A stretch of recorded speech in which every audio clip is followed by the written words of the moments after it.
항상 여러분 이렇게 만나는 곁에 있는 사람들에게 잘해주지 못해서 미안한 마음으로 사시기를 주의 이름으로 축복합니다. 로마서에서는 그리스도인의 삶을 빚진 자의 삶으로 규정하고 있습니다. 우리 그리스도인들에게는 평생 동안 갚아야 될 빚이 있어요. 여러분 다 빚쟁이입니다. 저와 여러분은 두 가지 빚이 있는데, 로마서로 시작하는 1장 14절에 보면은 우리들은 다 복음의 빚진 자입니다. 복음의 빚진 자. 로마서 1장 14절 15절 읽어보겠습니다. 시작.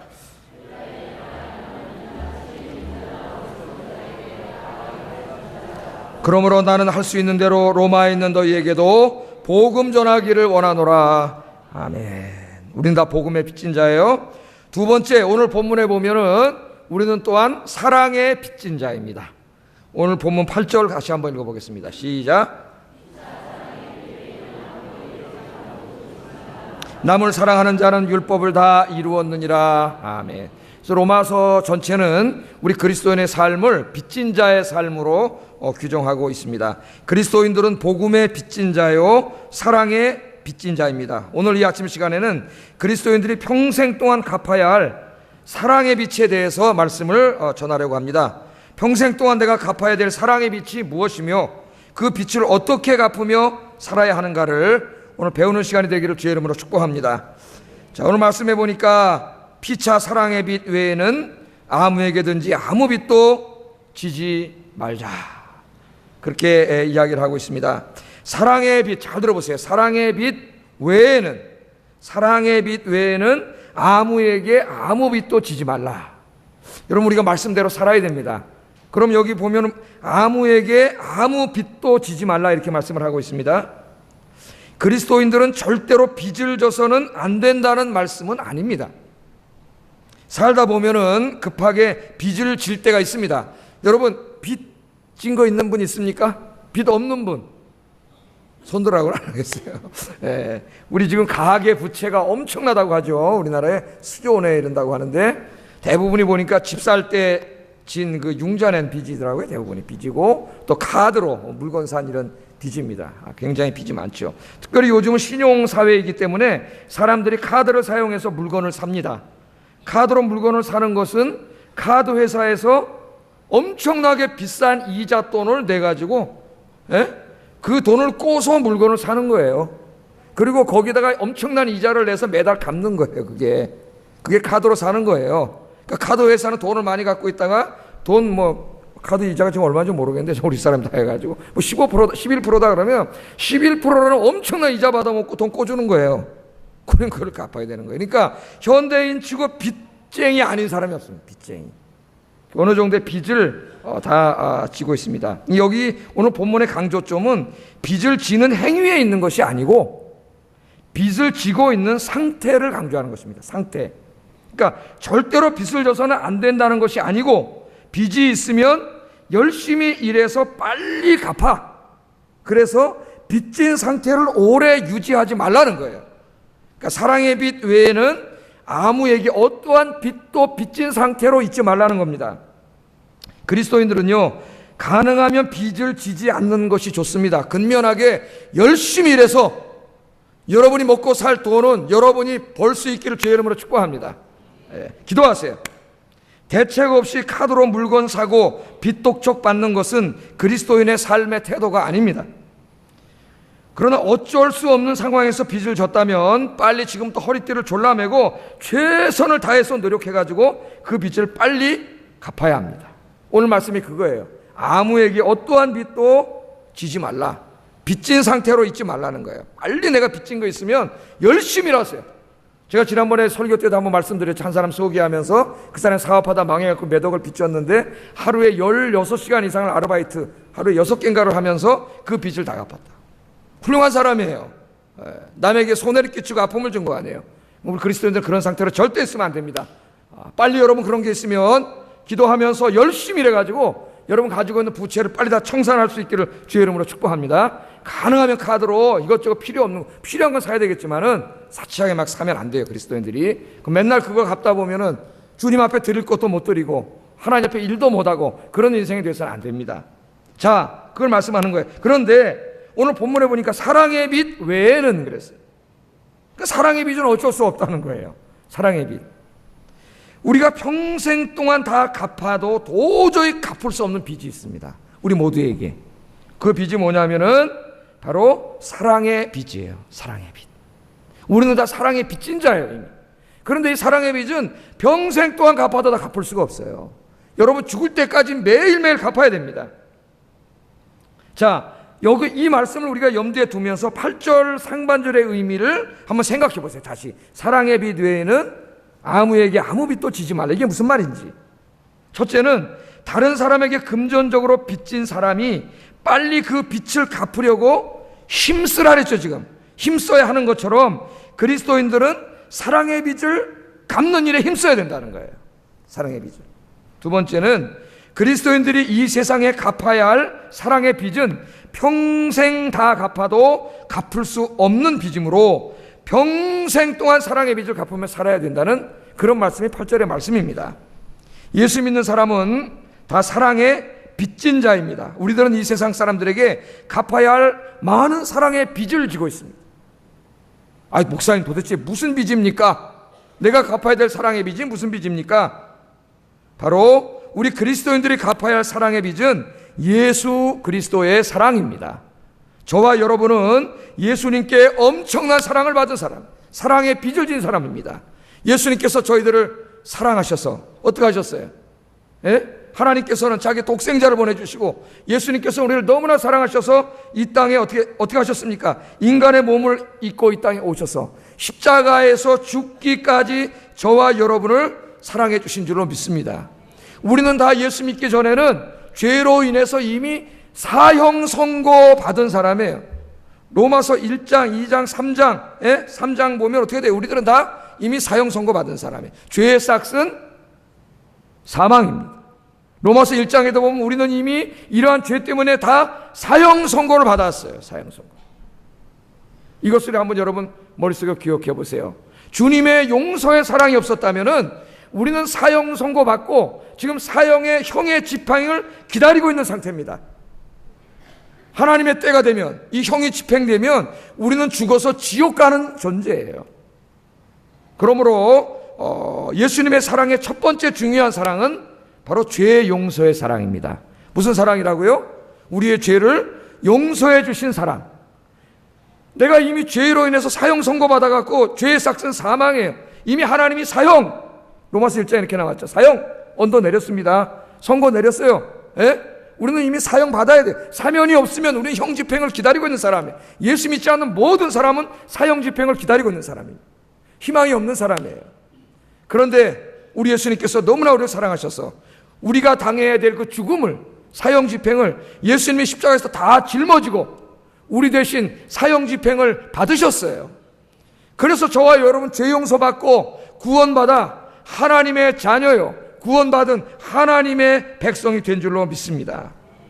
이처럼 주님이 우리에게 베풀어진 사랑은 뭐냐? 도저히 용서받을 수 없는 우리들을 용서해 주신 죄 용서의 사랑입니다. 우리는 주님께 이 엄청난 사랑의 빚을 졌습니다. 그런데 오늘 하나님 뭐라 그랬어요? 빚진 상태를 유지하지 말라 그랬죠. 빚은 어떡하라고요? 빨리 갚으라 그랬습니다. 그러므로 이 사랑의 빚도 어떻게 해야 돼요? 빨리 갚으라는 거예요. 빨리. 어떻게 예수님께서 우리를 용서해 주신 이 엄청난 사랑의 빚을 갚을 수 있습니까? 어떻게 갚을 수 있을까요? 예수님께서 우리를 용서해 주신 것처럼 우리들도 다른 사람들을 용서하는 겁니다. 우리가 한 사람을 용서할 때에 우리는 그 주님께 진 엄청난 사랑의 빚을 어떻게 하는 거예요? 조금씩 갚고 있는 거예요. 갚고 있는 거예요. 여러분 살다 보면은 나 혼자 살지 않지 않습니까? 걸리버 여행기도 보면은 그 무인도에 떨어져서 그렇게 사람을 그리워하다가 마침내 사람의 발자국을 발견하고 나서는 굉장히 두려움에 떨지 않습니까? 왜요? 사람은 그렇게 반가운 존재이면서도 즐거운 존재이면서도 항상 나에게 행복만 주지 않아요. 우리는 인간과의 관계 속에서 엄청난 스트레스를 받고 상처를 받고 아픔을 받습니다. 정말 어떤 사람하고는 진짜 만나지 않았으면 좋겠던 사람도 있어요. 우리 인생 속에. 그렇지 않습니까? 그런데 우리 주님이 뭐라 그러세요? 용서하라는 용서. 어느 날 베드로가 예수님 찾아와가지고 질문을 합니다. 용서에 대한 질문. 예수님이 원수를 사랑하라, 용서하라 가르치시니까 베드로가 이거 참 어떻게 해야 될지 찾아왔어요. 예수님께. 그래서 묻습니다. 예수님, 용서하라고 하시는데 7번 정도까지 용서해 주면 되겠습니까? 7번. 마태복음 18장 21절 읽어보겠습니다. 시작.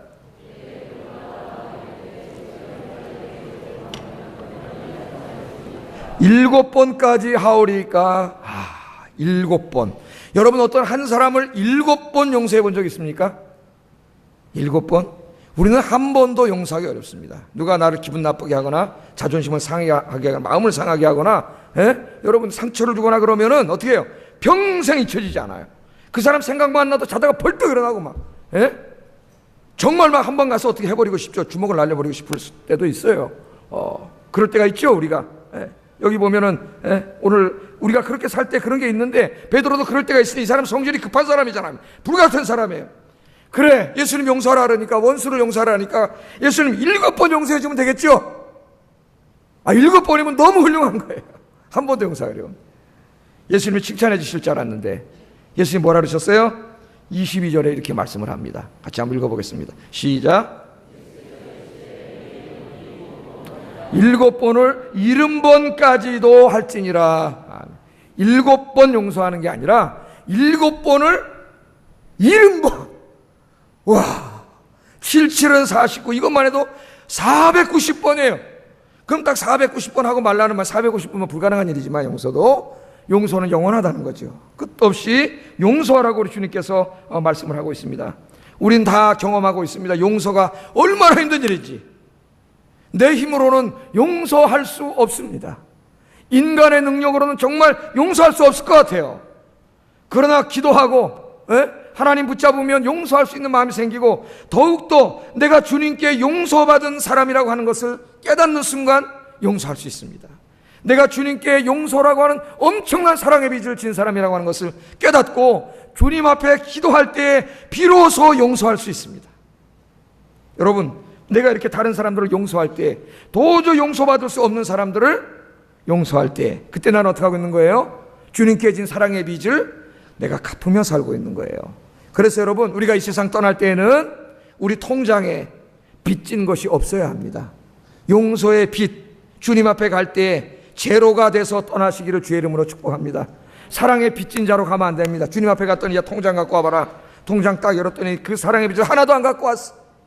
그런 사람이 아니라 주님 앞에 갈 때는 이 빚을 다 청산하고 가시기를 주의 이름으로 축복합니다. 두 번째 예수님의 사랑은 자기 희생과 섬김의 사랑. 빌립보서 2장에 바울이 요약하고 있지 않습니까? 예수님께서는 우리를 얼마나 사랑하셨냐면 우리를 구원하시기 위해서, 우리를 용서하시기 위해서 자기의 생명을 주셨습니다. 자기의 목숨을 주셨습니다. 자기의 목숨을 지시고 십자가를 지시기까지 낮아지셔서 섬기셨습니다. 예수님께서 제자들에게 이렇게 말씀합니다. 요한복음 15장 12절 14절 같이 한번 읽어보겠습니다. 시작.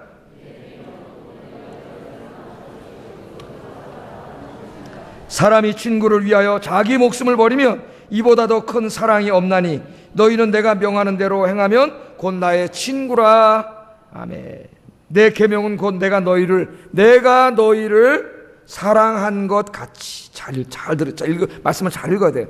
내가 너희를 사랑한 것 같이. 그 사랑이 뭐예요? 자기의 생명을 주는 사랑. 십자가를 지시기까지 제일 낮아지셔서 섬기는 사랑입니다. 내가 너희를 그렇게 사랑한 것 같이 너희도 서로 그렇게 사랑하라고 이야기합니다. 친구를 위해 자기 목숨을 버리면 이보다 더 큰 사랑은 없다 그래요. 우리 예수님은 말로만 이 말씀을 하신 게 아니라 친히 십자가에서 친구인 우리들을 위하여 목숨을 주셨습니다. 여기 친구가 누굽니까? 우리가 이제 이 사랑의 빚을 갚아야 될 이 친구가 누굽니까? 나 이외에 나와 관계를 맺고 살아가는 모든 사람들이 내 친구요, 내 이웃이에요. 이 주님께 주신 엄청난 이 십자가의 사랑의 빚, 그 생명을 주신 그 사랑의 빚을 우리가 주님께 갚아야 되는데 예수님이 어떻게 갚으라 그랬어요? 너희들이 다른 사람을 내가 너희를 사랑한 것 같이 너희도 다른 사람을 사랑함으로 갚으라 그랬습니다. 사랑함으로. 여러분, 이거를 우리가 한번 이 가정에 한번 적용해 보겠습니다. 가정에. 여러분, 남편들에게 적용해 보겠습니다. 이 말씀을 적용하면 어떻게 될까요? 아내를 사랑해야 합니다. 사랑. 어느 정도까지 사랑해야 합니까? 예수님이 나를 사랑하신 것 같이, 나를 위하여 목숨을 주신 것 같이 사랑하라고 이야기했습니다. 에베소서 5장 25절 읽어봅니다. 시작. 그 교회를 위하여 자신을 주심같이 하라. 그러니까 사도 바울은 지금 가정을 가르치면서 예수님의 요한복음의 말씀을 저처럼 지금 어디다 적용했어요? 가정에다가 적용했어요. 부부 생활에다 적용했어요. 내가 너희를 사랑한 것 같이 너희도 사랑하라를 부부 생활에다 적용했다고 사도 바울이요. 지금 여기서 그래서 뭐라 그래요? 남편들아 아내를 사랑하는데 예수님께서 교회를 사랑하시고 자기를 주신같이 너희도 아내를 사랑하라. 그렇게 이야기합니다. 여러분, 그리스도인의 사랑의 표준은 항상 십자가의 사랑이라는 걸 잊으면 안 됩니다. 그리스도인의 사랑의 표준은 뭐라고요? 십자가의 사랑이에요. 십자가의 사랑. 십자가의 사랑이 뭐라고요? 자기의 생명을 십자가를 지시기까지 낮아지셔서 섬기심입니다. 예수님 뭐라 그랬어요? 내가 섬김을 받으러 오지 않고 섬기러 왔다고 말씀하셨습니다. 그런데 예수님을 믿는 사람들은 왜 그렇게 섬김을 받는 걸 좋아하는지. 이번에도 뭐 교황이 우리나라 온다릅니다. 교황이 오는데 대통령이 공항으로 영접을 나간다 그래요. 나는 왜 대통령이 교황이 오는데 영접을 나가야 되는지 공항으로 이해하지 못합니다. 그 양반이 여기 가톨릭 대학을 나와서 그런지 난 뭐 잘 모르겠어요. 누가 그런 모자를 하는지 몰라도 뭐 옛날에 전두환 대통령 나갔다 그러고 나는 왜 나가는지 모르겠어요. 하나님께서 말씀하시기를 말씀을 가르치는 자를 존경하라 그랬어요. 디모데전서에. 여러분은 목회자를 존경해야 돼요. 함부로 입으로 막 욕하고 뒤에서 꺼시하고 이런 건 다 마귀가 하는 짓이에요. 그런 일을 하는 사람들은. 왜? 하나님이 목회자를 존경하라 했어요. 그러나 목회자는 신이 아니에요. 목회자는. 그렇게 하면 안 됩니다. 아니 어떨 때 보면 교황은 저 예수님보다 더 높은 것 같아. 내가 보니까요. 교회에서도 마찬가지예요. 우리 옛날에 공부할 때 보면은 이제 일반 학과 교수님은 목사님이 아니시잖아요. 그럼 이제 제자들을 가르친 다음에 어느 날 가르친 제자가 목사 안수를 받는 경우가 이제 계속 생기지 않습니까? 그럼 아이 친구들 교수님 그러다 목사 안수를 딱 받으면은 자기는 목사고 이제 여긴 병신도니까 굉장히 악수하는데 목이 뻣뻣해진답니다. 이렇게 다. 예, 교수님. 그러다가 이제 목 부러져. 목 깊이 생겨가지고. 교인도 마찬가지예요. 겸손하게 섬겨야 되는데 왜 이렇게 신앙생활 좀 한 지가 오래되고 직분을 받고 그러면 왜 이렇게 목이 뻣뻣해집니까? 왜 이렇게 굴리 말라 그러고 왜 이렇게 섬기려고 그래요? 옛날에 하도 교단의 목사들이 와서 총회장 하려고 그 총회장 해봐 1년 해가지고 회의 몇 개 참석하고 이거 끝나는 건데 실제로 움직이는 건 사무총장이 다 움직이고 그걸 서로 하려고 부끄럽게도 옛날에 투표할 때는 뭐 한 교회에서 총회장 나가면 15억에서 20억이 들어요. 밥 사주고 뭐 정치인 뺨을 쳐요. 하는 일이. 그게 한 공무원이 하는 말이 제가 알기로는 예수님이 섬기라 그랬는데 목사님들이 서로 하라고 이렇게 서로 총회장 하라 그래야지 뭘 그거 하겠다고 그렇게 맨날 싸웁니까? 정신 나간 인간들이네요. 정신 나간 인간. 뭘 여기저기 다니면서 회장하고 뭐 하겠다고 여러분 주님 전에 와서 예수님처럼 십자가까지 지셨잖아요. 가장 낮은 모욕의 자리까지 오셔서 주님이 섬기시고 제자들의 발을 씻기까지 섬기셨는데 그 주님을 따른다 하는 자들이 누구를 따라가고 있는 거예요? 지금 마귀를 따라가고 있는 거예요. 여러분 우리 아현교회는 목사부터 우리 장로님들 모든 성도들이 가장 낮은 자리에서 섬기는 여러분 되기를 주의 이름으로 축복합니다. 십자가의 사랑으로. 여러분 여기 지금 제가 이 아내들 얘기하다 얘기가 나왔는데 남편들이 아내를 그렇게 섬기세요. 그렇게 사랑하세요. 하나님 주신 아내를 예수님이 자기의 생명을 주신 것처럼 사랑한 것처럼 오늘부터는 우리 남편 여러분들은 아내를 자기의 생명을 주기까지 사랑할 수 있기를 주의 이름으로 축복합니다. 못한 사람들은 회개해야 돼요. 왜? 하나님의 말씀이에요. 하나님의 말씀. 오늘 아내들의 얼굴에 지금 화색이 돕니다. 잘 됐다. 그러나 여러분 그것만 말씀하신 게 아니에요. 하나님이 아내들에게도 말씀하셨어요. 아내들에게 뭐라 그랬어요? 남편을 사랑하고 존경하라 그랬어요. 요 에베소서 5장 22절 24절 읽어보겠습니다. 시작.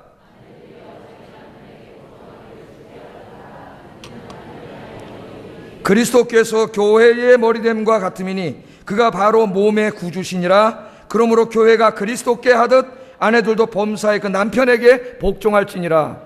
아멘. 이 말씀도 다 읽어야 돼요. 아내들이. 아까 제가 읽은 말씀은 남편만 읽으세요. 남편만. 그거를 또 아내가 읽고 은혜 받으면 싸매요. 집에 가서. 아까 목사님 설교도 못 들었어? 그러면서 싸운다고.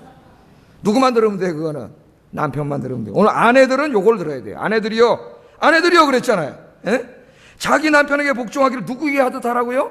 주님께 하듯 하라 그랬습니다. 주님께. 자기 남편을 사랑하고 존경하기를 예수님께 하듯 하라 그랬어요. 그러니까 우리 예수 믿는 여인들은 잘 알아야 돼요. 막 함부로 남편한테 얘기하고 막 이러면 안 돼요. 주님께 하듯 하라 그랬습니다. 범사의 남편에게 복종하라 그랬어요. 부부가 이 주님의 말씀을, 남편은 남편에게 주신 말씀을 듣고 아내는 아내에게 주신 말씀을 들으면 여러분 가정의 평화, 행복, 천국이 이루어져요. 천국이. 서로 빚진 자의 마음으로 아내는 남편에게, 남편은 아내에게 자기의 생명을 주는 것처럼 그렇게 사랑하여 행복한 가정을 이루시는 여러분 되기를 주의 이름으로 축복합니다. 또 이 교회에서도 마찬가지예요. 교회에서도. 여러분, 구역 식구들을, 우리 구역장님들은 구역 식구들을 사랑하고 또 구역 식구들은 구역장님을 사랑하고 구역 식구들끼리 서로 아껴주고 사랑하고 감싸주대요. 어떻게까지? 내가 너희를 사랑한 것 같이 너희도 사랑하라 그랬습니다. 사랑. 교인들끼리도 내가 너희를 사랑한 것 같이 어떻게 하라고요? 서로 사랑하라 그랬습니다. 그래서 우리 구역들은 사랑하는 구역, 교회는 사랑이 충만한 교회가 되기를 주님의 이름으로 축복합니다. 예수님이 이렇게 말씀했습니다. 요한복음 13장 34절 35절 시작. 너희도 서로 사랑하라. 너희가 서로 사랑하면 이로써 모든 사람이 너희가 내 제자인 줄을 알리라. 아멘. 하나님이 누구세요? 하나님이 사랑이세요. 성경 66권을 꽉 짜내면은 그 엑기스가 나와요. 그게 뭐예요? 사랑이에요. 사랑. 하나님이 사랑이고 하나님의 말씀이 사랑이에요. 그러므로 사랑이 없으면 아무것도 아니에요. 그래서 고린도전서 13장 말씀이 나온 거예요. 여러분, 예? 고린도전서 13장, 12장, 13장이 나온 거예요. 고린도 교회 보세요. 무슨 뭐 은사를 받았고 환상을 보고 방언을 하고 예언을 하고 뭐 지식의 은사를 받고 대단한 사람들이 너무 많아가지고 서로 자기가 잘났다고 싸우고 갈라져 있어. 예? 서로 싸워요. 사도 바울이 뭐라 그랬어요? 그런 일을 다 한다 할지라도, 그런 능력이 다 있다 할지라도 사랑이 없으면 아무것도 아니요, 소리 나는 구리와 울리는 꽹과리에 불과하다. 아멘. 여러분, 우리가 가진 모든 은사 훌륭한 겁니다. 좋은 거예요. 그러나 모든 은사보다 더 큰 그릇은 사랑이라는 그릇이에요. 모든 은사는 사랑이라는 그릇 속에 담겨져서 나와야 돼요. 사랑이 없으면 아무것도 nothing입니다. 아무리 잘난 척하고 떠들고 다녀도 사랑이 없으면, 사랑을 훼손하면 그건 아무것도 아니에요. 왜? 하나님이 사랑이세요. 성부, 성자, 성령 하나님이 서로 삼위일체 하나님이 사랑으로 존재하세요. 그러므로 사랑이 없는 곳에는 하나님이 존재하지 않습니다. 이 교회 안에 서로 물고 뜯으면 거기는 하나님이 없어요. 우리가 서로 용서하고 서로 목숨을 주면서 사랑으로 섬길 때, 자기를 주는 희생적인 사랑으로 섬길 때 우리 삼위일체 하나님, 사랑의 본체인 하나님이 우리 교회에 임재해 계시는 줄로 믿습니다. 이걸 더 적용해 보세요. 여러분, 이웃들에게 적용하세요. 이웃에게 나가서 조금씩 양보하고 어려운 일 있을 때는 서로 도와주시기 바랍니다. 기쁜 일 당한 이웃을 위해 함께 기뻐해주고 슬픈 일 당한 이웃을 위로해 주시기 바랍니다. 나의 목숨을 주기까지 여러분이 있는 이웃을 사랑하면 그 이웃들을 주님께로 인도할 수가 있습니다. 직장으로 확장하세요. 직장 동료들을 사랑하시기 바랍니다. 서로 도와주고 아껴주시기 바랍니다. 약육, 강식, 적자 생존의 살벌한 정글의 원리가 지배하는 이 세상에서, 직장에서 그리스도의 사랑에 기초한 참된 인간애를 보여주어야 합니다. 경쟁과 출세보다 더 중요한 것은 인간 상호 간의 사랑과 신뢰임을 여러분이 몸으로 보여주어야 합니다. 그 내일부터 직장에 나가서는 이제 인상 쓰고 나가지 마시고 세수대야 쭈그리고 나가지 마시고 아침에 탁 나가서 여러분이 높은 사람일수록 굿모닝 웃으면서 들어가세요. 한번 해보겠습니다. 굿모닝. 내가 아침에 오늘 커피 한 잔 서비스할게. 탁 가서 한번 부하직원 커피도 한 잔 타주고. 얼마나 멋있어요. 얼마나 멋있습니까? 들어가자마자 인상이 다 찌러져가지고 전기 인상파, 후기 인상파 얼굴 다 해가지고. 여러분, 이제 그리스도인들은 얼굴에 책임져야 돼요. 얼굴에. 스데반은 주님 앞에 갈 때 얼굴이 천사의 광채와 같이 빛났다 그랬어요. 정말 기도 생활하고 열심히 신앙생활하는 사람 보면 얼굴이 어떻습니까, 여러분? 여러분, 얼굴이 확하는 사람 있잖아요. 얼굴이. 그 사람 신앙생활 제일 잘하는 사람이에요. 이 그리스도인들은 얼굴에 책임져야 돼. 얼굴에 왜? 그 사람 인생이 다 어디 나와요? 얼굴에 다 나와요. 얼굴에. 여러분, 오늘부터 저는 얼굴 보고 판단합니다. 여러분, 이쁘냐 안 이쁘냐 중요한 게 아니에요. 얼굴이 싹 이렇게, 싹. 거울 보고 오늘부터 연습하세요. 기도하면서 하나님, 이 일그러진 얼굴을 펴주시옵소서. 그래가지고 감사하고 찬송 부르면 얼굴이 샥샥 펴져요. 싹싹. 예? 볼톡스 안 맞아도 볼따가 팍팍 나오고, 예? 싹싹 펴져. 여러분, 이 테레사 효과라는 말 들어보셨죠? 테레사 효과라는 게 있어요. 아주 유명한 실험인데 하버드 의대에서 실험을 했습니다. 이제 이 실험 유명한 실험이라서 여기저기 책에 많이 나와요. 의대생들을 봉사활동에 참여시킨 후에 그 봉사활동하고 돌아온 의대생들에게 체내 면역 기능을 측정했습니다. 놀라운 결과가 나왔는데요. 봉사활동에 참여한 의대생들의 면역 기능이 크게 증강됐다는 거예요. 생명력이 크게 증강됐다는 거예요. 봉사하고 왔는데, 봉사할 때 얼마나 가슴이 짠했겠어요. 예? 얼마나 그게 자기 보람이 됐겠습니까? 얼마나 의미가 있었겠어요, 여러분. 예? 가서 며칠 가서 놀다 오면 별로 의미가 없잖아요. 봉사하고 얼마나 의미가 있겠어요. 또한 어떤 학생들에게는 마더 테레사 전기를 읽게 했답니다. 전기를. 책을 읽게 한 거예요. 그럼 마더 테레사가 얼마나 많이 봉사를 했어요? 나환 자들에게 가가지고 죽을 때까지 큰 감동을 받았겠죠. 이 책을 읽게만 했는데 그 책을 읽은 후에 이 학생들을 측정해 봤더니 생명 능력이 크게 증가하고 면역이 크게 증가했다는 거예요. 이 실험은 뭘 보여줍니까? 우리 인간이 봉사활동을 하거나 누군가 봉사활동을 하는 것을 보고 감동을 받고 나도 저렇게 살아야 되겠다 이런 마음만 먹어도 우리의 면역 기능이 크게 향상된다는 거예요. 이게 하버드 의대 실험 결과입니다. 여러분, 나는 이렇게 생각해요. 이렇게 살아가는 사람들 하나님이 주신 축복이다. 예? 여러분, 정말 오늘 주님이 말한 것처럼 내가 빚진 자임을 깨닫고 내가 목숨을 주기까지 아내를 사랑하고 이웃을 사랑하고 직장 동료를 사랑하고 마음이 얼마나 좋겠어요. 그렇게 살아가면 여러분 건강해져요. 여러분 어디 가서든지 그렇게 살아가시기를 주님의 이름으로 축복합니다. 예? 이 사랑의 빚을 날마다 갚아야 돼. 여기서요 우리가 좀 더 깊이 성경을 공부해 보겠습니다. 기독교 윤리로 한번 좀 넘어가 보겠어요. 여기에서 중요한 기독교 윤리의 근본 정신이 나와요. 기독교 윤리의 근본은 빚진 자의 윤리입니다. 뭐라고요? 빚진 자의 윤리. 우리 그리스도인의 삶은 빚진 자의 삶이에요. 빚진 자. 여러분, 빚진 자의 심정을 아십니까? 여러분, 누구에게 여기 돈을 꽂다가 한번 생각해 보세요. 그 사람 만나면 어때요? 너무 미안하잖아요. 이 빚을 빨리 갚아야 되는데 빚을 못 갚고 있으니까, 나 때문에 저 사람 돈 빌려주고 저 사람도 써야 되는데 못 쓰고 있으니까 얼마나 미안하겠어요. 돈 꿔준 사람한테 여러분 큰 소리 칠 수 있겠어요? 너무너무 미안하잖아요. 빚진 자의 마음은 미안한 마음이에요. 미안한 마음. 무엇을 주장하는 마음이 아니라 무엇을 빨리 주려고 하는 마음이에요. 주려고 하는 마음. 여러분, 우리 모두는 다 이 빚진 자입니다. 빚진 자. 빚진 자의 반대말이 뭐예요? 채권자예요. 채권자는 어때요? 야, 빨리 돈 갚어. 빨리 내놔. 안 내놔? 이게 채권자예요. 항상 뭐 이게 요구하고 받으려고 하고 이게 채권자예요. 채무자는 항상 못 줘서 미안한 거예요. 못 줘서. 여러분, 이 빚진 자의 삶을 오늘도 다시 한번 부부관계에 한번 적용을 해보겠습니다. 한 집사님이 여러분이 오늘 오셨는데 오늘 제 설교를 듣고 큰 은혜를 받았어요. 이제까지는 맨날 집에 가서 부인한테 저 나한테 뭐도 안 해주고 아이 차라리 옛날에 미스 김하고 결혼할 걸 뭐 이러고 불평하고 살았는데 오늘 목사님 말씀 들어보니까 내가 잘못 살았구나. 내가 이제 채권자의 삶을 살면 안 되고 요구하는 삶이 아니라 빚진 자의 삶을 살아야 되겠구나 깨달았어요. 그 아내를 바라봅니다. 아내를 바라보니까 이제 부족한 면이 보이는 게 아니라 미안한 마음이 드는 미안한 마음이. 내가 아내에게 진 빚이 많다는 것을 깨닫게 돼요. 은혜 받으면요 이게 바뀌는 거예요. 그래서 행복해지는 거예요, 여러분. 다른 무슨 하늘에서 돈벼락이 떨어져서 행복해지는 게 아니라 자기가 변하기 때문에 행복해지는 거예요. 이전까지는 요구하는 삶을 살았는데 이제는 갚으려고 하는 마음. 그 마음을 갖게 되기 때문에 행복하는 거예요. 이때부터 아내에게 미안한 마음이 들기 시작합니다. 아내에게 풍족한 물질을 가져다 주지 못한 것이 미안해집니다. 좋은 옷 한 벌 제대로 사주지 못한 게 미안합니다. 화장품 하나 제대로 사주지 못한 것이 미안해집니다. 남들처럼 여행 한번 제대로 시켜주지 못한 것이 미안한 마음이 듭니다. 따뜻한 말 한마디 제대로 해주지 못한 것이 미안한 마음이 듭니다. 아내를 바라볼 때마다 미안하기 때문에 아내에게 자꾸만 잘해주고 싶은 마음이 드는 거예요. 그게 빚진 자의 마음이에요.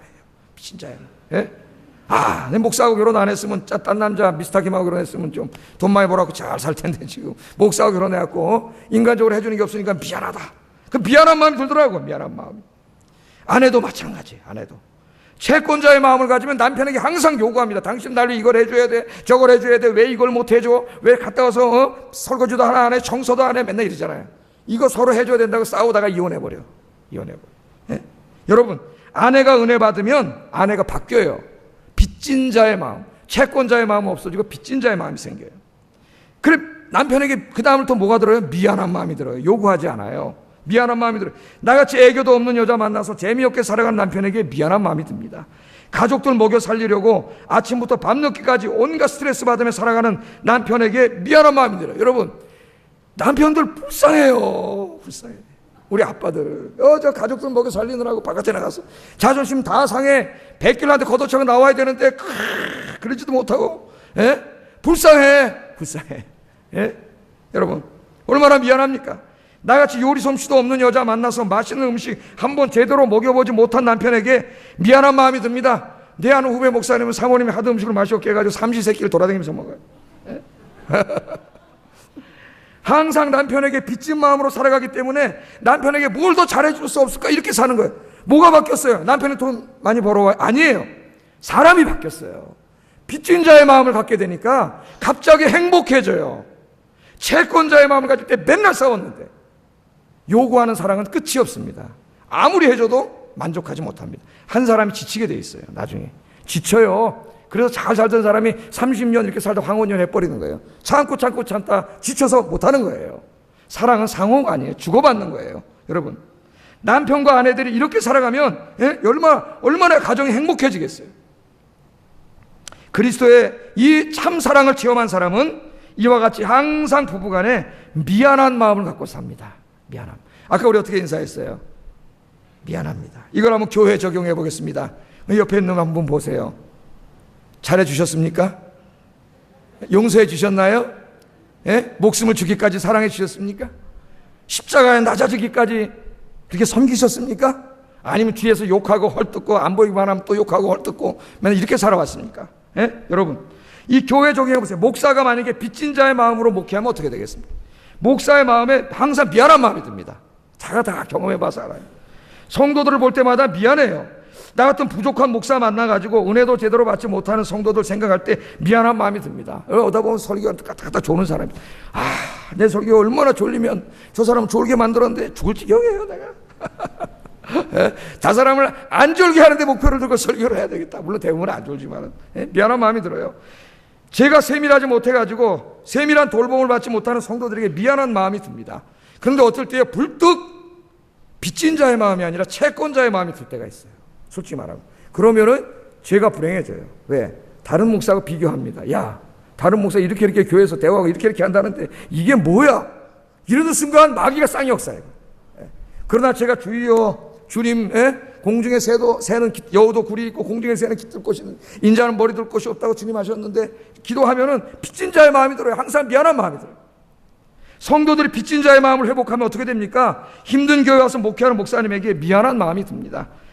성도들을 위해서 밤낮으로 기도하며 말씀 준비하고 신방하는 목사님들을 볼 때 감사하고 미안한 마음이 듭니다. 목사는 성도들을 볼 때 미안하고 감사하고 성도들은 목사를 볼 때 미안하고 감사한 교회가 되면 그 교회는 천국이 되는 거예요. 할렐루야. 왜 어떤 교회는 가면 그 공동체가 천국인데 왜 어떤 교회는 그냥 얼굴이 다 세수대가 찌그러져 가지고 맨날 싸우는 교회입니까? 여러분, 이 빚진 자의 마음을 잃어버렸기 때문이에요. 빚진 자의 마음을 갖고 사는 사람은 항상 무엇인가를 주려고 노력합니다. 아내에게 무엇인가를 주려고 하고 남편에게 무엇인가를 주려고 합니다. 목사는 성도에게 무엇인가를 주지 못해 미안하고 성도는 목회자에게 뭔가를 잘해주지 못해서 미안합니다. 아무리 주어도 사랑의 빛을 다 갚을 수 없기 때문에 우리는 모든 사람에게 미안해요. 미안해. 여러분 한번 생각해 보세요. 이 시간에 여러분 누구에게 미안합니까? 아니면 불평불만이 있습니까? 생각해 보세요. 남편, 아내, 성도들, 직장, 목회자 생각해 보세요. 미안해요. 미안하고 감사한 마음이 있어요. 불평불만하는 마음이 있어요. 불평불만하는 마음이 있으면 그 안에 이미 마귀가 들어간 거예요. 미안한 마음이 들어가고 감사한 마음이 들어간 사람은 성령 충만한 사람이에요. 오늘 주님의 말씀처럼 이 빚을 평생 갚으며 살라고 하는데 내가 이 빚을 갚으며 살아야겠다는 마음이 있는 사람이에요. 왜 가정이 불행해지고 왜 교회가 불행해집니까? 모두가 빚진 자의 마음으로 살지 않고 채권자의 마음으로 살기 때문에 불행해지는 거예요. 오늘부터 여러분 우리가 사랑의 빚진 자라고 하는 거 절대 잊지 마시고 오늘 주님이 이 빚은 평생 갚아도 못 갚는다 그랬어요. 죽을 때까지 갚으라 그랬습니다. 열심히 갚으라 그랬으니 주님 나라 갈 때까지 이 빚을 다 갚았어. 오늘 하나님 내 영혼을 받아주셔서 주님 앞에 갑니다. 그때 여러분 이 사랑의 통장에 빚이 하나도 없는 여러분 되기를 주의 이름으로 축복합니다. 오늘부터 힘써 기도해야 됩니다. 자, 우리가 이처럼 빚진 자의 마음을 가지고 사랑을 실천하면 우리는 하나님의 율법을, 하나님의 말씀을 우리 인생 가운데 완성하게 되는 거예요. 그 말씀이 8절 하반절에서 10절입니다. 같이 한번 읽어보겠습니다. 시작.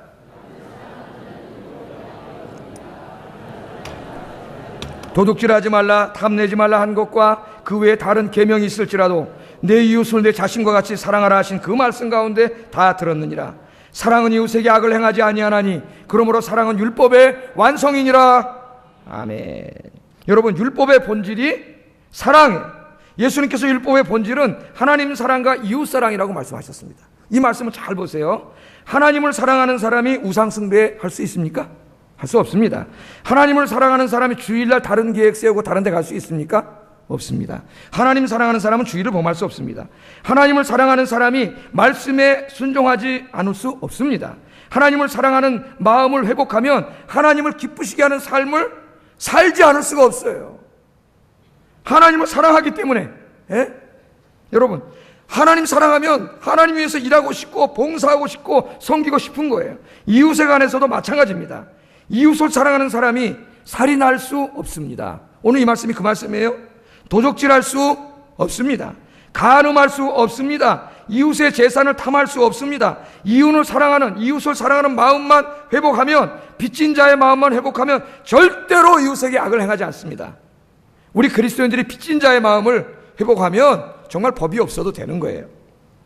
결국 무슨 말씀입니까? 사랑하면 다 된다는 겁니다. 모든 것은 사랑 안에 다 들어가 있다는 거예요. 하나님에 대한 사랑, 이웃에 대한 사랑을 회복하면 율법은 지키기 힘든 계명들이 아니고 너무도 쉽게 지켜지는 계명들이 된다는 겁니다. 여러분, 바리새인들의 잘못이 어디 있어요? 바리새인들은요, 율법을 열심히 지켰습니다. 근데 칭찬받지 못했어요. 왜 그런지 아세요? 하나님에 대한 사랑, 이웃에 대한 사랑은 없이 율법만 지켰어요. 껍데기만 지켰어요. 율법을 하나의 법으로 만들어버렸어요. 사법체계로 만들어버렸어요. 그래서 지키는 거예요.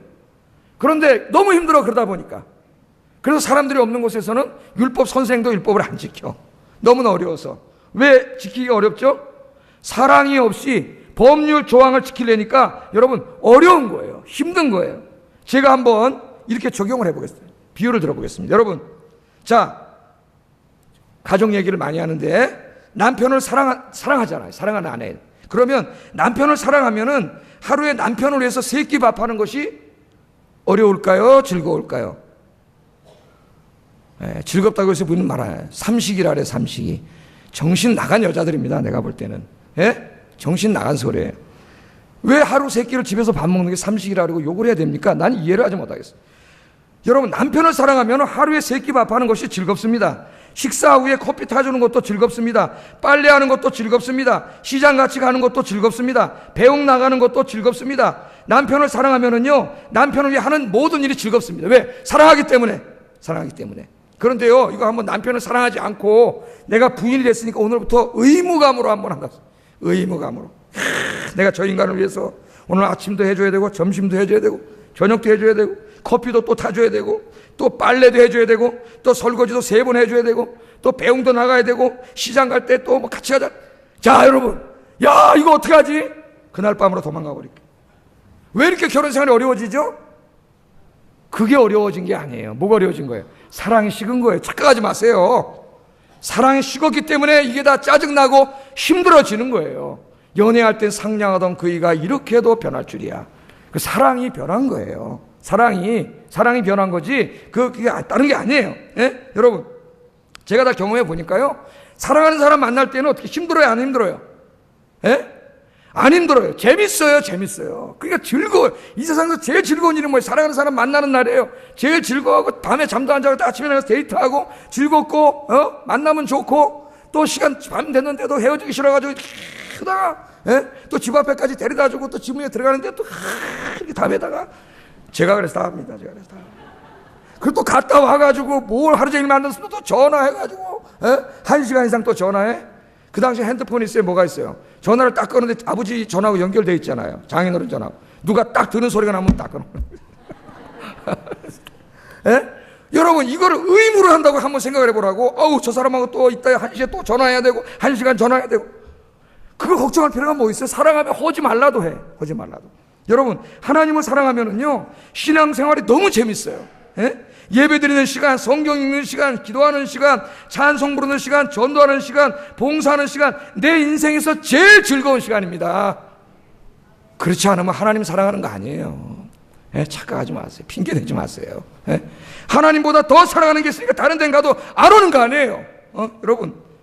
그런데 이 하나님의 일을 하나님을 사랑함 없이 의무감으로 한다 그러면은 신앙생활만큼 힘든 일이 어디 있어요? 내일 봉사하세요. 아, 목사님 또 봉사를 하래. 예? 전도하러 나오세요. 아, 스트레스 받아. 리모델링 헌금 좀 내세요. 우와, 스트레스 더 받네. 하나님 사랑하는 마음이 없으니까 모든 게 힘들어 신앙생활이. 그러나 여러분 하나님에 대한 사랑을 깨닫고 하나님의 사랑을 회복하면 하나도 힘들지 않아요.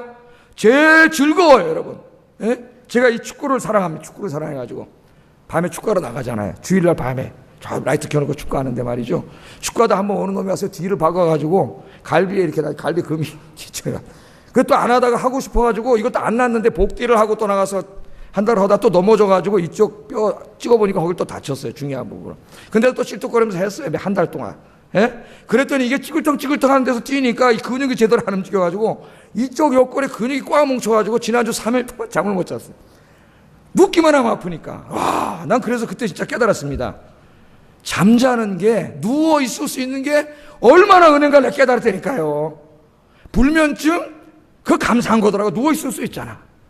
이거 누우면 아파. 3일을 서 있었어요. 이걸 치료를 받았더니 치료를 받고 나오면서 내가 선생님, 내 축구해도 됩니까? 그랬더니 웃어. 안 됩니다. 이거 날 동안 하면 안 된다는 거예요. 근육이 다쳤는데 자꾸 뛰면 안 된다. 예? 어떨 땐 너무 피곤해가지고, 가가지고, 안 가려고 이제 소파에 졸다가 또 가. 차 몰고 가는데 어떤 차 몰고 가는 중에도 졸려요. 가서 공원에다 차세워놓고 한 5분 자다가 또 축구장 들어간 적도 있어요. 그러니까 몸이 잘 안 움직이겠죠, 들어가면은. 예? 그 한 20분은 뭐 잘 안 돼요. 몸이 움직이질 않아, 나이 먹고. 그 1쿼터 끝나면 2쿼터에 몸이 좀 풀리는데, 그때는 힘이 빠진다는 거. 그냥 하는 거예요. 좋아하니, 사랑하니까 그 지친데도 가는데 재밌어요. 가는 거예요. 여러분, 정말 내가 주님을 사랑하면 주님 일하고 교회하고 예배하고 그런 게 너무너무 즐거워요. 여러분, 이게 즐겁지 않으면 여러분 병든 거예요. 기도하세요. 주님에 대한 사랑을 회복해서 주님 전에 나가 주님이라는 게 내 인생의 가장 즐거운 일이 되게 하여 주시옵소서. 할렐루야. 예. 여러분, 그러므로 가장 중요한 것은 내가 사랑의 빚진 자임을 깨닫고 나에게 엄청난 사랑을 주신 이 주님의 사랑을 내가 회복하는 겁니다. 하나님에 대한 사랑을 회복하고 이웃에 대한 사랑을 회복하는 거예요. 어떻게 이 사랑을 회복할 수 있습니까? 내가 주님께로부터 엄청나게 큰 사랑의 빚진 자라는 걸 깨달을 때, 내가 주님으로부터 엄청난 사랑을 받은 자임을 깨달을 때 이 사랑이 생겨요. 하나님을 향한 사랑, 이웃을 향한 사랑이 생깁니다. 오늘 말씀을 들으면서 이 사랑이 회복되면 여러분 가정부터 직장생활, 교회 모든 게 회복됩니다. 빚진 자의 마음, 내가 사랑에 빚진 자라는 거, 이거 하나만 깨달으면 모든 게 다 해결돼요. 행복해져요. 오늘 이 행복한 첫 시작이 오늘이 되기를 주의 이름으로 축복합니다. 기도하겠습니다. 말씀을 생각하면서 기도하겠습니다. 우리는 사랑에 빚진 자입니다. 주님께서 십자가에서 자기의 목숨을 주시기까지, 십자가에서 낮아지시기까지 자기의 희생과 섬김으로 우리를 사랑하셨고 우리의 죄를 용서해 주셨습니다. 내 가정에서, 교회에서, 직장에서, 시장에서, 사회에서 사랑의 빚진 자로서 사랑의 빚을 다 갚고 주님 앞에 갈 때 빚이 다 탕감돼서 갈 수 있는 내 삶이 되게 달라고 기도하겠습니다. 사랑하시는